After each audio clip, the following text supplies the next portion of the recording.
So what I was saying, lastly, it was a bit interrupted. Lambda naught, I repeat, maximum wavelength above which photoelectric emission cannot take place. Fine. Two important points. And now the third point. When a particular incident radiation is falling on it with some energy, then two things will be occurring. Right? What? E is the amount of the energy that is falling, and according to the conservation principle of energy, what will happen? When this is falling on this surface, when this incident radiation is falling on this surface, then what happens? Electrons are ejected out. That is the overall result. But what happens here? First, electrons will be freed, okay, from the metal surface. For that, how much energy will be needed? W naught plus, what we write? Here we write kinetic energy max, maximum kinetic energy. Means for a particular, try to follow, for a particular metal surface, the value of W naught is fixed, constant.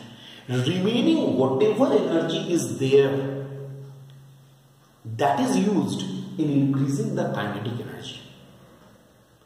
I'm using the conservation principle of energy.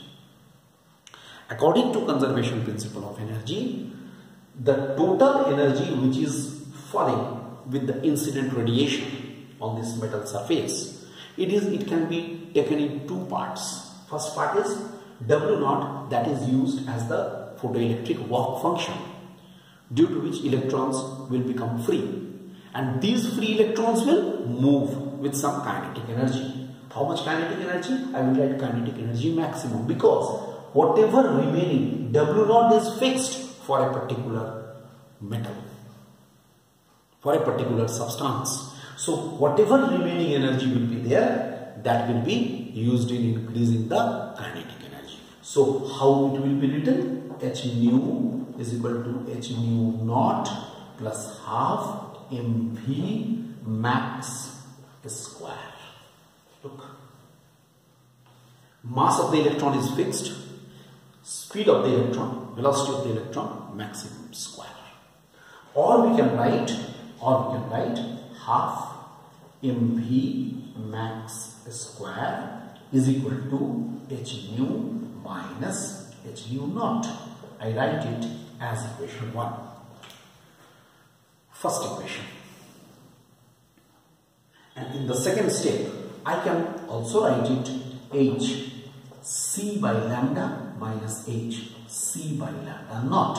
So half mv max square is equal to hc 1 by lambda minus 1 by lambda naught.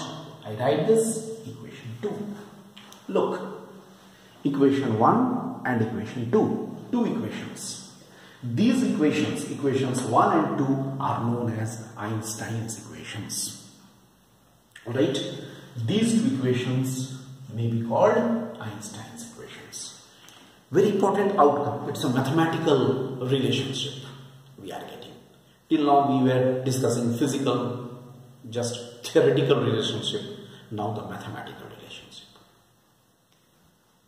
Okay, this is about the Einstein's equation. Now I extend it to the next part. That is the experimental study of the photoelectric effect. Very important. In the beginning also only, I just tell you this method, this whole description may be treated as the experimental determination of Planck's constant.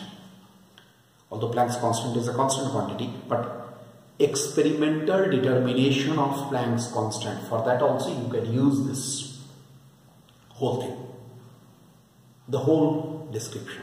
I am coming to the description. Let us first come to the description.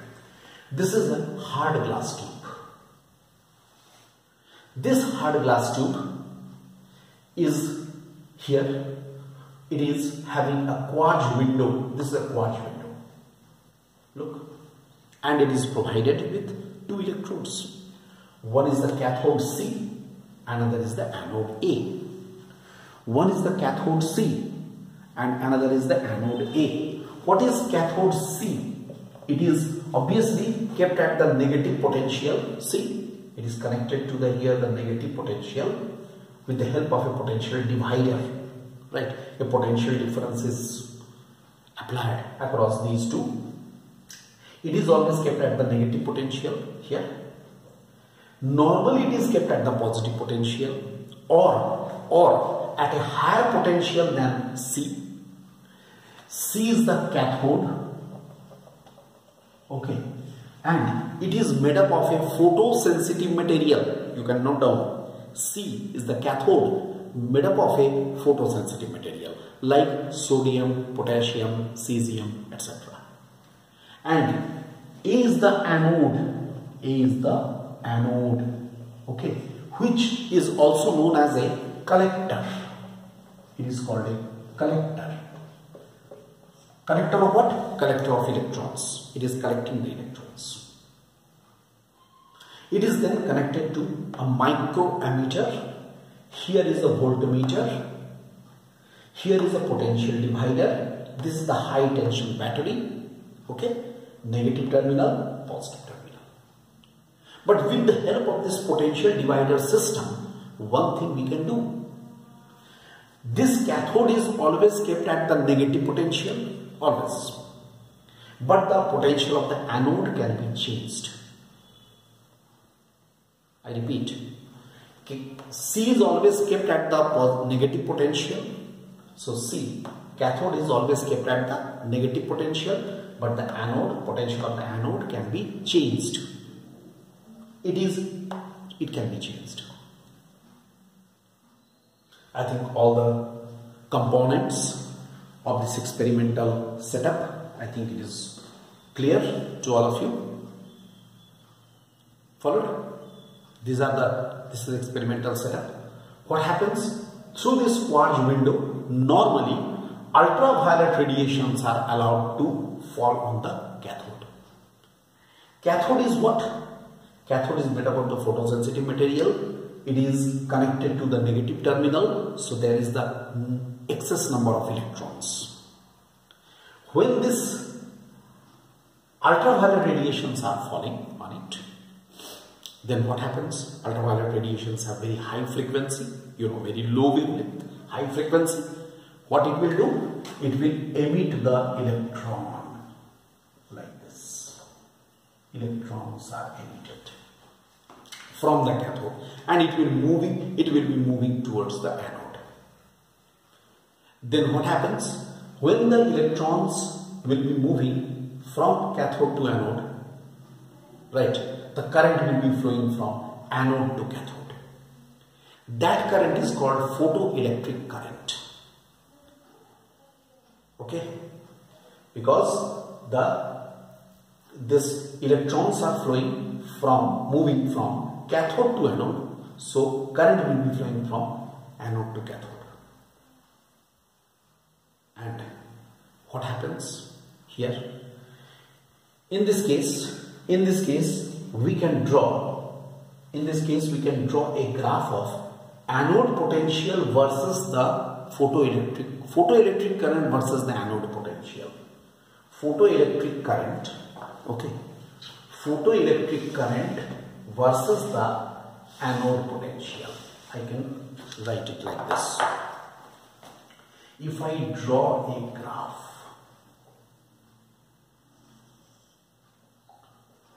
VA stands for anode potential and this is I is for the photoelectric current. Okay, so this is a graph I write here. It is here a graph. The graph has the nature of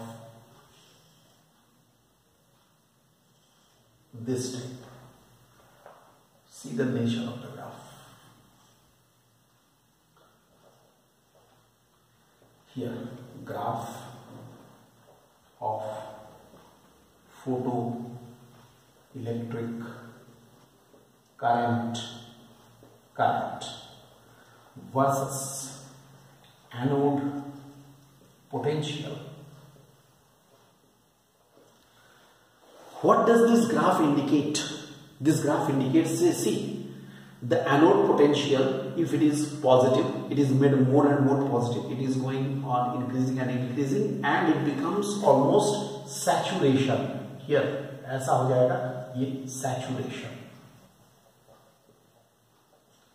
Current is becoming almost constant. When the anode potential becoming more positive and positive, because it will be attracting more and more electrons. But if the anode potential is made negative, it can be made negative also. See, anode potential is made negative. Then what happens? The photoelectric current decreases and ultimately becomes zero. It becomes zero. Look, it is becoming negative. For means anode potential is made negative. When anode potential will be made negative, photoelectric current decreases and very fast it will decrease and becomes zero. Means photoelectric current becomes zero. V0 is the potential. V0 is what? It is called the stopping potential. You can write down the definition for the stopping potential. Stopping potential is the retarding potential of the anode. Negative potential of the anode. Stopping potential is the negative potential of the anode at which it is the negative potential of the anode at which the photoelectric current becomes zero. It becomes photoelectric current becomes zero. मतलब क्या होगा? ये जो anode है इसका potential negative हो गया, तो उससे क्या हुआ? इतना सफिशिएंटली नेगेटिव हो गया कि वो क्या करेगा? What it will do? It will retard the electrons. Right? Emission of the electrons will be there. Emission hoga, but movement of the electrons will be stopped. Understood? Right? Movement of the electron will be stopped. And in this condition, what we shall happen? What we will have? Half mv max square is equal to EV0. I hope all of you are remembering this formula from electrostatics, electrostatic potential energy. Kinetic energy is equal to the electrostatic potential energy. Kinetic energy के साथ जो ये electrons move कर रहा था, उसके just opposite में electrostatic potential energy आ जाएगा, जिसके चलते due to which the flow of the electrons, motion of the electrons will be stopped and the current will become zero. So it is the negative potential of the anode at which the photoelectric current will become zero. No photoelectric current. At this potential, no photoelectric current. So this is that potential of the anode at which the photoelectric current becomes zero. So this is an important condition. And with this condition, here I can write equation number 1 can be rewritten as E into V0 equal to H nu minus W naught. I write this equation number 3. Look, W naught means H nu naught is W naught, and here with the help of this, in the next day, in the next lecture, we shall discuss how a graph can be plotted on the basis of this equation. Okay.